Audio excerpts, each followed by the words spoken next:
उल्लू वन में सिर्फ उल्लू ही रहते थे, इसलिए उन्हें पता नहीं था कि उनके सिवा कोई ऐसा पक्षी भी है जो दिन में भी देख सकता हो। एक दिन अचानक उल्लू वन में एक काला लंबी चोंच वाला कौवा आ पहुंचा।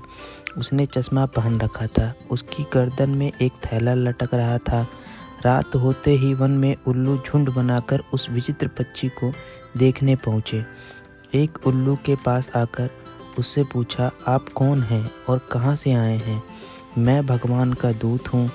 मैं स्वर्ग से उड़न तस्तरी के द्वारा तुम्हारे वन में आया हूँ। उल्लू वन आपका स्वागत करता है। उल्लू प्रसन्न होकर बोला, कृपया बताइए कि आपका यहाँ आना क्यों हुआ? दरअसल बात यह है कि तुम लोगों को बनाते समय भगवान से कुछ गलती हो गई थी। फलस्वरूप तुम सब दिन में नहीं देख पाते हो, इसीलिए भगवान ने चश्मा भेजा है।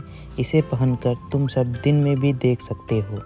कौवा चश्मा दिखाकर बोला, आने और लौट कर जाने में होने वाली भारी खर्च को पूरा करने के लिए प्रत्येक चश्मे का दाम मात्र 10 रुपये रखा गया है।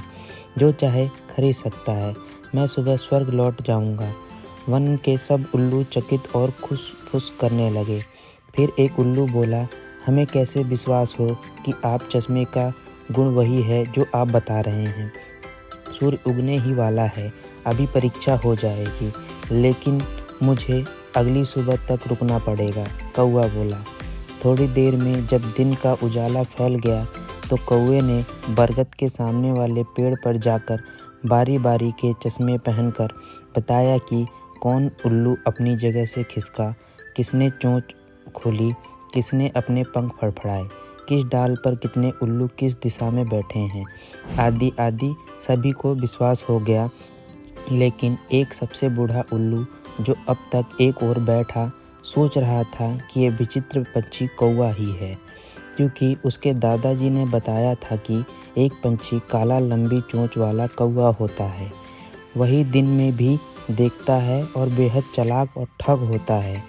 वह बच्चों के हाथ से रोटी झपट लेता है।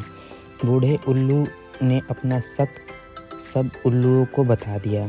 फिर बूढ़ा विचित्र पंछी से बोला, आप मुझे चश्मा पहना दें, अपने घर जाकर पैसे ले आता हूँ।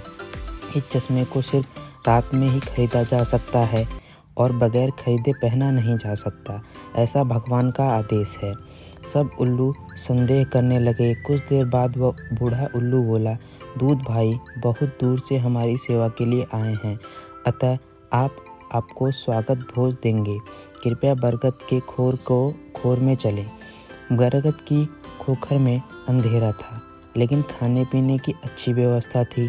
कौवे ने नींद की दवा मिलाकर खूब डटकर खाया और बिस्तर लेट गया।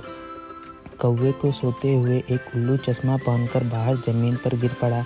फिर भी उल्लुओं के प्रत्येक चश्मे की परीक्षा ली। संदेह अब पक्का हो गया था। अंधेरा फैल चुका था।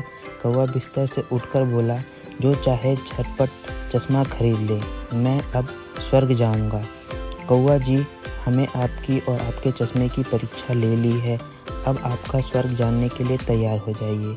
इसके साथ ही उल्लुओं की चोंच उस पर पड़ने लगी। कौवे ने उड़कर भागना चाहा, किंतु खोखर के बाहर बैठे उल्लुओं ने हमला बोल दिया। बच पाने का कोई रास्ता न देख कौवा रो रो कर गिड़गिड़ाने लगा, माफ़ कर दो भाइयों, अब ऐसी गलती कभी नहीं करूँगा।